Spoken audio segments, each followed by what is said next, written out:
नमस्कार। आज हम बात करने वाले हैं भारत के पहले महान साम्राज्य मगध की और उस आर्किटेक्ट की जिसने इसकी नींव रखी, राजा बिंबिसार। एक ऐसा शासक जिसने एक छोटे से राज्य को एक विशाल साम्राज्य की राह पर ला खड़ा किया। तो सवाल ये उठता है कि एक छोटे से राज्य को एक विशाल साम्राज्य में बदला कैसे जाता है। यही वो सवाल था जिसका सामना बिंबिसार को करना पड़ा, और इसका जवाब उन्होंने महज किस्मत के भरोसे नहीं दिया, जी नहीं, बल्कि एक शानदार योजना से दिया। तो चलिए जरा गहराई से समझते हैं इसे। देखिए, ये कोई साधारण योजना नहीं थी। ये तो एक ऐसी रणनीति थी जो आने वाले सैकड़ों सालों तक भारतीय राजाओं के लिए एक मिसाल बनने वाली थी। एक ऐसी योजना जिसमें कूटनीति, युद्ध और दोस्ती का एक, क्या कहूं, बेहतरीन संतुलन था। तो बात हो रही है हर्यांक वंश के बिंबिसार की। सोचिए, सिर्फ 15 साल की उम्र में वो सिंहासन पर बैठे थे और उन्हें ही मगध का पहला असल मायनों में शक्तिशाली शासक माना जाता है। एक ऐसा राजा जिसने पूरे 52 साल राज किया और इतिहास की धारा ही बदल कर रख दी। तो जैसा कि हमने बात की, बिंबिसार की सफलता कोई इत्तेफाक नहीं थी, बिल्कुल नहीं। ये एक बहुत ही सोची समझी एक मल्टी डायमेंशनल रणनीति का नतीजा थी। उन्होंने अपने राज्य का विस्तार करने के लिए 3 खास रास्ते अपनाए, और वो रास्ते थे ये 3: रणनीतिक विवाह, सैन्य विजय और कूटनीतिक मित्रता। यही थे वो 3 स्तंभ जिस पर बिंबिसार की विस्तारवादी नीति टिकी थी। तो चलिए एक एक करके समझते हैं कि उन्होंने इन तीनों का इस्तेमाल कितनी होशियारी से किया।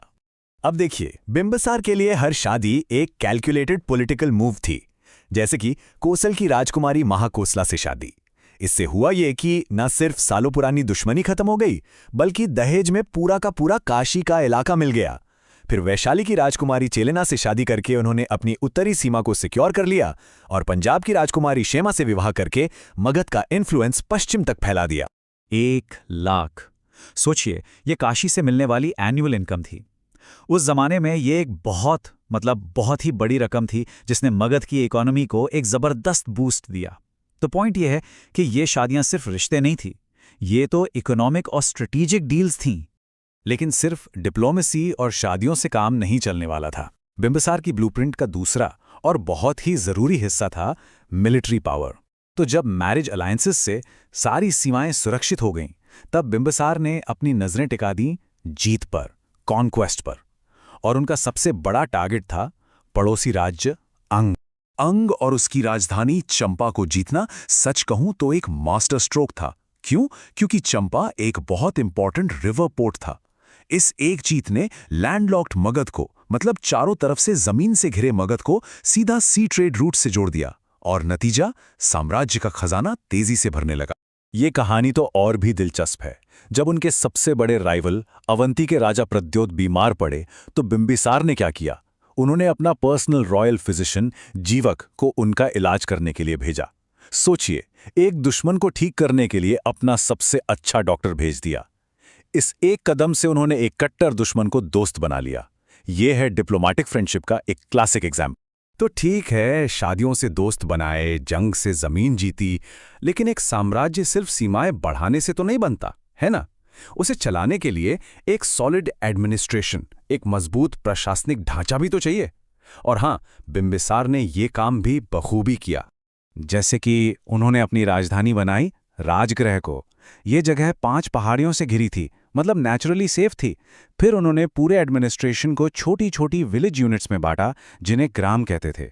और डिसिप्लिन के मामले में तो वो इतने सख्त थे कि अगर कोई अधिकारी काम ठीक से नहीं करता तो उसे फौरन हटा दिया जाता था। No nonsense. बिंबिसार का दौर सिर्फ पॉलिटिक्स और मिलिट्री तक ही सीमित नहीं था। उनका शासनकाल भारत के इंटेलेक्चुअल हिस्ट्री यानी बौद्धिक इतिहास का भी एक बहुत ही अहम मोड़ था। जरा सोचिए, बिंबिसार उस दौर में राजा थे जब इतिहास के 2 महान विचारक गौतम बुद्ध और महावीर दोनों मौजूद थे। वो ना सिर्फ उनके कंटेम्पररी थे, बल्कि उनके पेट्रन भी थे। वो गौतम बुद्ध के मित्र थे और उन्होंने ही वेणुवन विहार बुद्ध को दान में दिया था। इतना ही नहीं, जैन ग्रंथों में उन्हें भगवान महावीर का अनुयायी बताया गया है, और वहां उनका नाम श्रेणिक मिलता है। तो बिंबिसार ने एक ऐसा इनविंसिबल एम्पायर बनाया जिसकी नींव वाकई बहुत मजबूत थी। लेकिन क्या वो अपने ही परिवार को कंट्रोल कर पाए? यहीं से कहानी में एक ट्रैजिक ट्विस्ट आता है। खतरा बाहर से नहीं, बल्कि उनके अपने ही घर के अंदर से आया। एक साम्राज्य का आर्किटेक्ट, उसे अपने जीवन के सबसे बड़े खतरे का सामना अपने ही घर के अंदर करना पड़ा, और यही उनकी कहानी का सबसे दुखद, सबसे ट्रैजिक चैप्टर बना। सत्ता का लालच, यही उनके पतन का कारण बना। जिस साम्राज्य को उन्होंने इतनी मेहनत और सूझबूझ से बनाया था, उसी की सत्ता की भूख आखिर में उन्हें ही निगल गई। और यह धोखा किसी और ने नहीं, बल्कि उनके अपने बेटे अजातशत्रु ने दिया।